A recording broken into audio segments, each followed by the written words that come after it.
सहयोगी हमारे साथ जुड़ चुके हैं, गौरव का रुख करते हैं। गौरव, बहुत बड़ी बात हो जाती है, सरकारी आवास में अगर हमला होता है मुख्यमंत्री के ऊपर, सिक्योरिटी लैब्स के ऊपर भी सवाल खड़े होते हैं। साथ ही साथ ये भी होता है कि कोई एक आम मामूली इंसान जो सुनवाई के लिए पहुंचा हो, वो इतनी जरूरत नहीं कर सकता।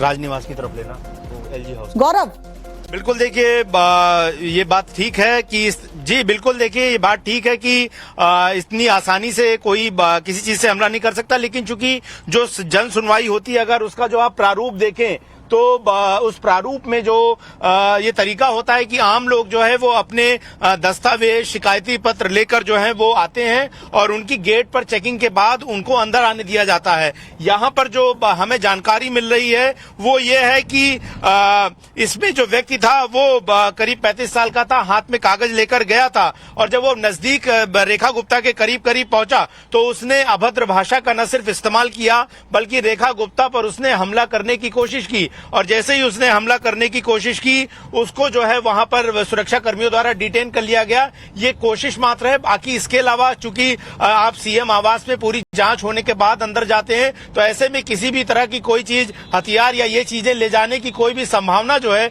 वो नहीं होती है। तो फिलहाल रेखा गुप्ता जो है मुख्यमंत्री दिल्ली की पूरी तरह से सुरक्षित है, लेकिन जन सुनवाई केंद्र में तकरीबन 35 साल का एक युवक जिसे हिरासत में लिया गया है, जिसकी डील डॉल कदकाठी अच्छी खासी थी, वो अपनी शिकायत के नाम पर वहां पर आया था। क्या उसका ये पहले से इरादा था, उसका क्या व्यक्तित्व था, क्या चाहता था वो, और अचानक से उसने हमला क्यों बोला, ये जांच का विषय है। लेकिन पुलिस जो है इस मामले में जांच कर रही है। जानकारी ये भी मिल रही है कि हमलावर के किसी पॉलिटिकल पार्टी से जुड़े होने का भी शक जो है वो जांचा जा रहा है और ये देखा जा रहा है कि कोई पॉलिटिकल एंगल तो नहीं है, क्या किसी राजनीतिक विद्वेषता की वजह से इस तरह की चीजें हुई हो, क्योंकि इस तरह से पहले भी नेताओं पर अलग अलग देश में हिस्सों में इस तरह के हमले होते रहे। कई बार जो है कुछ नाराज और परेशान व्यक्ति या फिर आपको रोकना चाहूंगी, दिल्ली बीजेपी अध्यक्ष वीरेंद्र सचदेवा इस वक्त हमारे साथ जुड़ चुके हैं।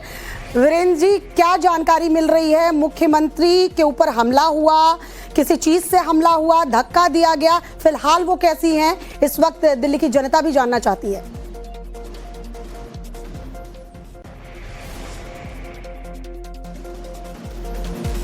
वीरेंद्र सचदेवा जी हमारे साथ जुड़े थे, लगता है आवाज उन तक पहुंच नहीं पा रही। एक बार फिर से जुड़ने की कोशिश करेंगे। दिल्ली बीजेपी अध्यक्ष वीरेंद्र सचदेवा हमारे साथ थोड़ी देर में जुड़ जाएंगे। हालांकि हमारे सहयोगी गौरव जो है ग्राउंड जीरो पर पहुंच रहे हैं और इस वक्त जानकारी भी दे रहे हैं जो उनके सोर्सेज उनको बता रहे हैं। गौरव, आप जानकारी दे रहे थे कि कागज लेकर पहुंचा था, पास में पहुंचा तो अभद्र भाषा का इस्तेमाल करने लगा और अटैक की कोशिश की, लेकिन जो अभी फिलहाल हम जिन नेताओं से बात कर रहे हैं बीजेपी के, उनका अलग अलग बयान सामने आ रहा है, जिसके पास जो इंफॉर्मेशन मिल रही होगी। रमेश बिधूड़ी ने कहा कि शायद पत्थर से हमला किया गया, किसी का कहना है उन्हें धक्का दिया गया। सोर्सेज आपके क्या बता रहे हैं? क्या मुख्यमंत्री को वाकई में धक्का दिया गया, उन्हें चोट आई है, क्या जानकारी? देखिए पत्थर या किसी भी तरीके का हथियार ले जाने की जो संभावना है वो ना के बराबर है और दिल्ली पुलिस के सूत्रों से जानकारी जो मिल रही है ऐसा बिल्कुल भी कुछ नहीं है। हाँ, ये जरूर है कि चूंकि जन सुनवाई का जो एक परंपरा देश भर में राज्यों के मुख्यमंत्री या नेता करते हैं, उसमें सीधा सा होता है कि आप अपने कागज, दस्तावेज, पुरानी शिकायतें जिन पर कार्रवाई ना हो उसका एक पुलिंदा लेकर जो है वो शिकायतकर्ता जो है अमूमन पहुंचते हैं और वहां पर वो बैठे होते हैं बारी बारी से, या तो जो मुख्यमंत्री होती हैं वो उनके पास जाती हैं या फिर शिकायतकर्ता उनके पास आते हैं। ऐसी स्थिति में जब शिकायतकर्ता उनके पास था उस वक्त जो है उसने अचानक से उन पर हमला बोलने की कोशिश की, उन्हें धक्का देने की कोशिश की, थप्पड़ मारने की कोशिश की और उसी स्थिति में जो वहां पर मौजूद सुरक्षाकर्मी थे उन्होंने तत्काल कार्रवाई करते हुए उस जो व्यक्ति है जो तकरीबन 35 साल का बताया जा रहा है, जिसकी कद काठी डील डॉल जो है वो ठीक ठाक है और वो उसको फिलहाल डिटेन करके पूछताछ किया जा रहा है। पुलिस इस एंगल पर भी जांच कर रही है कि क्या वो किसी राजनीतिक दल से जुड़ा हुआ है, क्योंकि कई बार राजनीतिक विद्वेष जो है वो इस स्तर पर पहुंच जाता है कि जो आम कार्यकर्ता होते हैं वो दूसरे पार्टी के नेताओं पर हमला करने से भी नहीं चूकते हैं। और हमने ये भी देखा है कि दिल्ली की राजनीति में कुछ ऐसा इतिहास रहा है। हमने देखा था कि कैसे पहले दिल्ली के पूर्व मुख्यमंत्री केजरीवाल पर भी कई बार जो है सार्वजनिक सभाओं में इस तरह से हमला करने और थप्पड़ मारने की कोशिश हुई। तो कहीं ना कहीं ये कुछ अजीबोगरीब है, लेकिन फिलहाल ये मामला मामला गंभीर है, सभा क्योंकि दिल्ली थे, के मुख्यमंत्री वो आवास पब्लिक पर- प्लेस पे हमले हुए गौरव। वो अरविंद केजरीवाल जब पब्लिक प्लेस पर मौजूद रहते थे तो किसी ने अटैक किया। हालांकि ये अटैक सुनियोजित भी हो सकता है, लोगों का गुस्सा भी हो सकता है। सरकारी आवास में, सरकारी आवास के भीतर अगर अटैक हो तो कानून व्यवस्था पर भी सवाल उठते हैं। मोहित ओम हमारे सहयोगी हमारे साथ जुड़ चुके हैं। मोहित, एक तो विपक्ष लगातार सवाल उठाता रहा है देश की राजधानी दिल्ली, इसके कानून व्यवस्था को लेकर। जिस तरह की घटनाएं पिछले दिनों देखे, जिसकी कवरेज आपने भी की है कि यहां लग रहा है कि कानून का डर खत्म हो गया है, और अब जब सीएम आवास के भीतर कोई शख्स इतनी जुर्रत कर ले, मुख्यमंत्री खुद सुरक्षित ना हो, तो क्यों उस कानून पर सवाल खड़े ना हो? हाँ बिल्कुल, देखिए क्योंकि सीएम आवास के अंदर अगर कोई भी शख्स जा रहा है तो वो एक बड़े सिक्योरिटी स्क्रूटनी से होकर गुजरता है कि उसकी सिक्योरिटी पूरी चेक की जाती है, उसके बाद अंदर जाता है। और जन सुनवाई में जाने का भी एक प्रोटोकॉल है कि उसके पास अपनी एक जेन्युइन समस्या होनी चाहिए, जिसको पहले नीचे के अधिकारी सुनते हैं, उसके बाद वो आला अधिकारियों पर जाता है और उसके बाद सीएम के करीब जाता है। सीएम के करीब ये शख्स कैसे चला गया, क्योंकि जो हमारे सूत्र बता रहे कि इसने पहले सीएम की तरफ एक भारी चीज को उछाला है और उसके बाद उनके करीब जाके उनको थप्पड़ मारने की कोशिश की है और धक्का देने की कोशिश की, जिसमें सीएम लड़खड़ाई है और वो वहां पे गिरी हैं। हालांकि जो सीएम हाउस के अंदर खुद डॉक्टर्स की टीम होती है वहां उनको देख रही है, उनका अभी देख रेख उनकी वहां पे जांच चल रही है। लेकिन ये शख्स कैसे वहां पहुंचा, इसको लेकर पूरी जानकारी ली जा रही है। डीसीपी नॉर्थ मौके पे पहुंचे हैं और शख्स को डिटेन किया गया है। अब सीसीटीवी फुटेज भी जांच की जा रही है कि शख्स किस तरफ से यहाँ पर आया है। ये शख्स क्या दिल्ली का रहने वाला है, दिल्ली के कौन से इलाके का रहने वाला है, और उसकी पूरी प्रोफाइल को खंगाला जा रहा है। क्या इसके कोई आपराधिक रिकॉर्ड तो नहीं है, क्या किसी राजनीतिक दल से तो नहीं जुड़ा, किसी द्वेष वंशा के साथ वहां पे तो नहीं आया,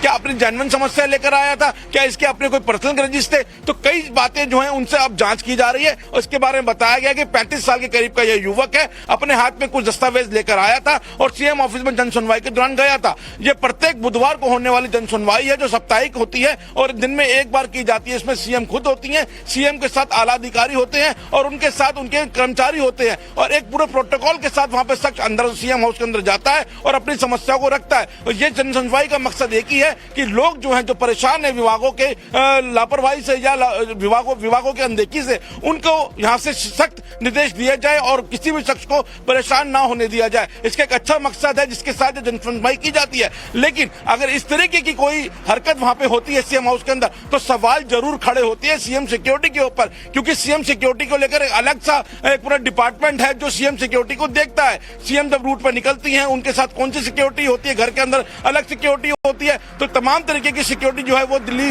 सीएम के साथ है। उसके बावजूद अगर इस तरीके का हमला सीएम हाउस के अंदर होता है तो कहीं ना कहीं बड़े सवाल जरूर खड़े होते हैं। जी गौरव भी हमारे साथ लगातार बने हुए हैं और वो ग्राउंड जीरो पर पहुंचने की कोशिश में भी हैं। गौरव, आपने दिल्ली की राजनीति को कई सालों से देखा है, जरा ये बताइए कि अगर पॉलिटिकल कनेक्शन इस युवक का, इस शख्स का जिसे पकड़ा गया अगर सामने आए, ऐसे में ये बेवकूफ़ी क्या कोई भी पॉलिटिकल पार्टी करेगी कि सरकारी आवास के भीतर ही अटैक कराया जाए? हो सकता है कि अपने ग्रजेस हो युवक के, कुछ बातों को लेकर वो बहुत परेशान हो। हाँ, रेखा गुप्ता।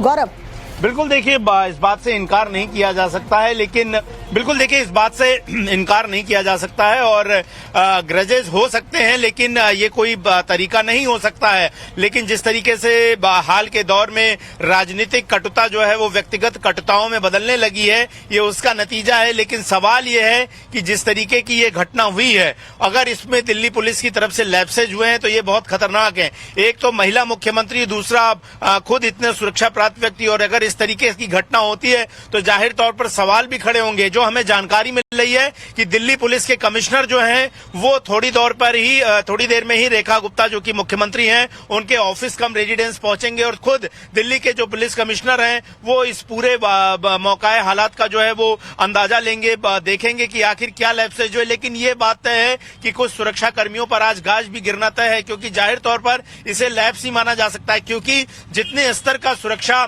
घेरा होता है, कई लेयर्स की जांच होती है, ऐसे में ये पुलिस अधिकारियों की जिम्मेदारी होती है कि वो ऐसे किसी भी व्यक्ति के ऊपर जो है नजर रखें जिसके ऊपर किसी तरह से शंका हो या वो किसी भी तरह का घटनाक्रम कर सकता हो, और ये पूरी नजर जो है वो रखी जाती है।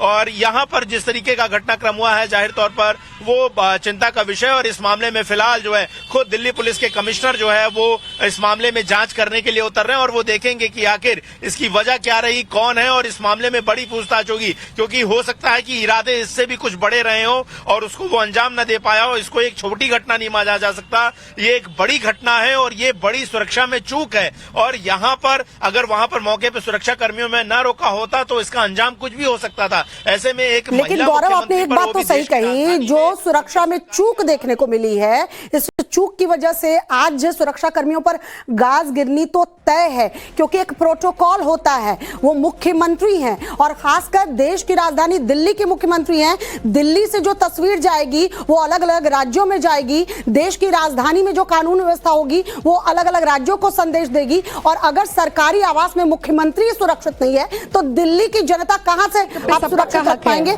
इसमें कोई बहरूपिया